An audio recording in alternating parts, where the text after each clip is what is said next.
Olá, nós estamos no lacconcursos.com.br, eu sou Rodrigo Belmonte e a gente vai para a nossa última aula sobre o sistema tributário e vai falar sobre as finanças públicas e os orçamentos. Na verdade, a gente vai falar sobre orçamento agora, né? Artigo 165 ao 166, vamos falar de regras específicas sobre o orçamento. Normas específicas sobre o orçamento público. É o que controla os gastos da administração pública, as regras principais. Princípios constitucionais orçamentários que você tem que conhecer. Princípio da anualidade, princípio da universalidade, princípio do orçamento bruto, princípio da unidade, da exclusividade, princípio da quantificação do crédito orçamentário, princípio da especificação, da publicidade, da legalidade, da não afetação, princípio da programação, princípio do equilíbrio orçamentário e princípio do estorno. Vamos falar de cada um desses para a gente poder concluir a nossa aula. Princípio da anualidade, também conhecido como princípio da periodicidade. O orçamento deve ser elaborado, autorizado e aplicado em um determinado exercício financeiro. Então eu elaboro um orçamento para valer por um ano. Exatamente um ano, um exercício financeiro. Ele não é elaborado para 2, 3 anos. Quem é elaborado para mais de ano é o plano plurianual, que a gente vai ver depois. Universalidade deve conter todas as receitas tributárias, tudo. Impostos, taxas, contribuições, empréstimos, alienação de bens, enfim, serviços públicos prestados, tem que constar tudo aqui. O orçamento é bruto, é proibida a dedução de tributos, todos devem constar. Eu não posso fazer um orçamento excluindo a isenção tributária, a imunidade, tem que colocar tudo ali, tudo. Unidade, deve existir apenas um orçamento para cada ente da federação. Estado de Mato Grosso tem o orçamento dele, Tocantins tem o dele, Rio Grande do Sul tem o dele e a União tem o dela. Cada um tem o seu, mas um só, um para o estado inteiro, um para a União inteira. Exclusividade, a lei orçamentária não poderá tratar de outro assunto que não seja orçamento. Eu não posso baixar uma lei orçamentária e falar de orçamento e da carreira de servidores públicos. Falar de orçamento e falar de licitação. Negativo. Só vai falar sobre orçamento. Quantificação dos créditos orçamentários. Eu não posso colocar créditos ilimitados lá. Concedo crédito infinito para o governo do estado para gastos com a governadoria. Nunca. Tem um limite para isso. Vai gastar tantos milhões por ano. Especificação. Todas as receitas e despesas devem ser especificadas. Eu não posso colocar lá outras despesas. Não, filho. Despesa de quê? Despesa de combustível, despesa de alimentação, despesa de passagem aérea, de transporte terrestre, por aí vai. Publicidade. O orçamento tem que ser publicado nos órgãos oficiais. Princípio da transparência, princípio da publicidade. Legalidade. O orçamento tem que ser veiculado por lei, não pode ser veiculado por medida provisória. Não afetação. Proíbe a vinculação de receita tributária, salvo as exceções constitucionais como saúde, educação, empréstimos compulsórios e impostos residuais. Isso quer dizer que eu não posso colocar lá que o IPVA será utilizado para o asfalto, o imposto de renda será utilizado para a educação. Não posso fazer isso. É proibido. Princípio da não afetação. A grana vai para o cofre. Lá eles dão destinação para isso, para onde eles bem entenderem.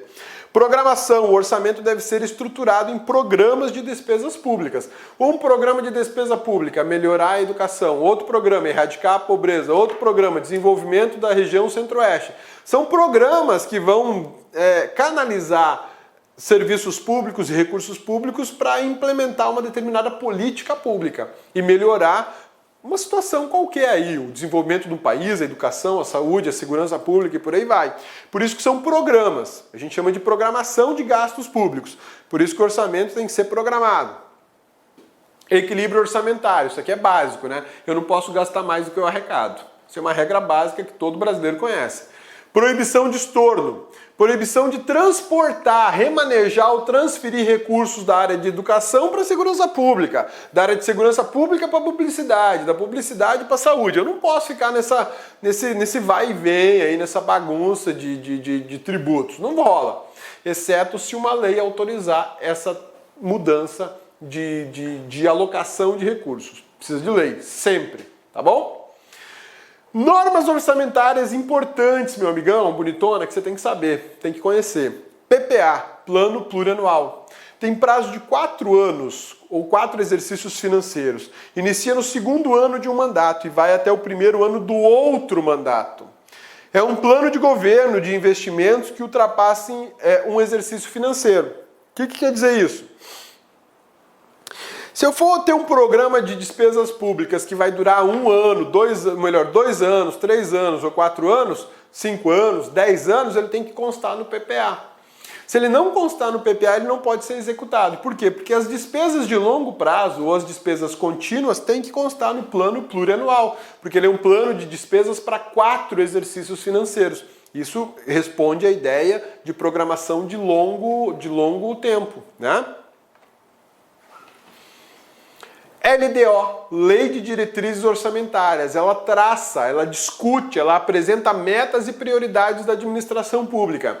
A LDO de 2017 pode dizer assim, olha, Estado de Goiás, você não vai gastar em publicidade, você tem que gastar em rodovias. Essa é a prioridade. É a LDO que vai dizer isso. O dinheiro das rodovias você vai tirar de tal tipo de tributação. Esse é o papel da LDO. E a lei orçamentária anual, ela vem em detalhe, ó, nesse ano nós vamos gastar 250 milhões de reais em manutenção de rodovias no estado de Goiás. Pronto, vai gastar 250, não vai gastar 230 e nem 260, vai gastar 250. Posso gastar mais? Pode, se houver lei autorizando mais recursos. Posso gastar menos? Se houver lei restringindo os recursos, tá? 3 normas reguladas por lei complementar. 3 normas reguladas por lei complementar. Agora eu quero te mostrar alguns conceitos bacanas. Créditos orçamentários. Os créditos orçamentários, eles são regulares, suplementares, especiais e extraordinários.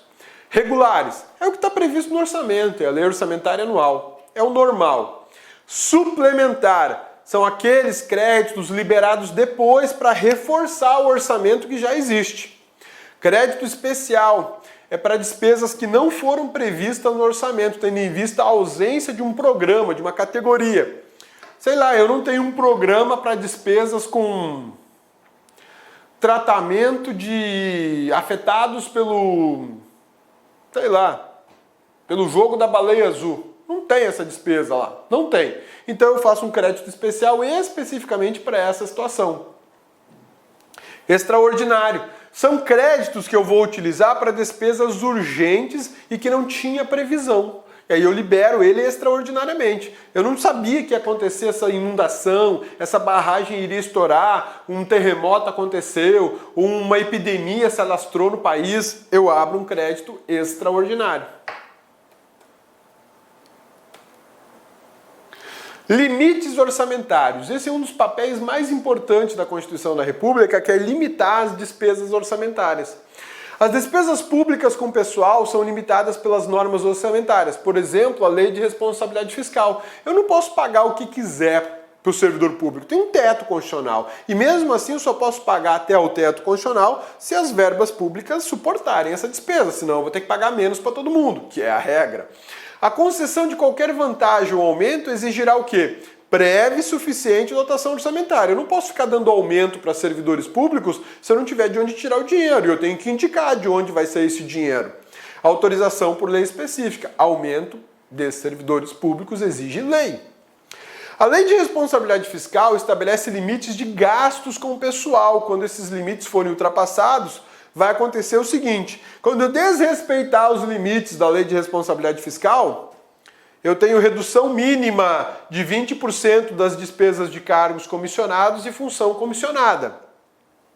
Exoneração de servidores não estáveis. Caso essas duas medidas não funcionem, eu tenho essa situação: demissão, ou melhor, exoneração de servidores estáveis. Nesse caso dos servidores estáveis, que é possível perder o emprego numa crise financeira, o que vai acontecer? Vai haver uma indenização para esse servidor ser mandado embora. Uma indenização que corresponde a 1 mês de remuneração para cada ano trabalhado. Na iniciativa privada, você tem o quê? A rescisão trabalhista, que você recebe uma indenização. Aqui no servidor público, no serviço público, se você for exonerado por uma crise financeira, não tem recurso público para te pagar, e eu preciso enxugar a folha de pessoal, eu posso mandar embora o servidor estável. Isso é uma excepcionalidade, nunca aconteceu no Brasil ainda. Caso aconteça, se o servidor trabalhava 10 anos, ele vai receber uma indenização que corresponde a 1 mês de trabalho para cada ano. Então eu vou receber 10 meses de trabalho de indenização. Essa é a ideia, tá? Mas a exoneração e o enxugamento da folha começa, cargo comissionado e função comissionada, redução de pelo menos 20%. Não resolveu, eu ainda estou estourando os limites da lei de responsabilidade fiscal. Então, eu vou exonerar servidores não estáveis, beleza? Não resolveu ainda, tem muita gente. Então agora eu passo para a exoneração dos servidores estáveis. Só que os estáveis têm direito a essa indenização. Havendo a demissão, o cargo deverá ser extinto, sendo vedada a sua criação pelos próximos 4 anos. Na verdade não é demissão, é exoneração, tá? Havendo exoneração, deixa eu arrumar aqui, exoneração,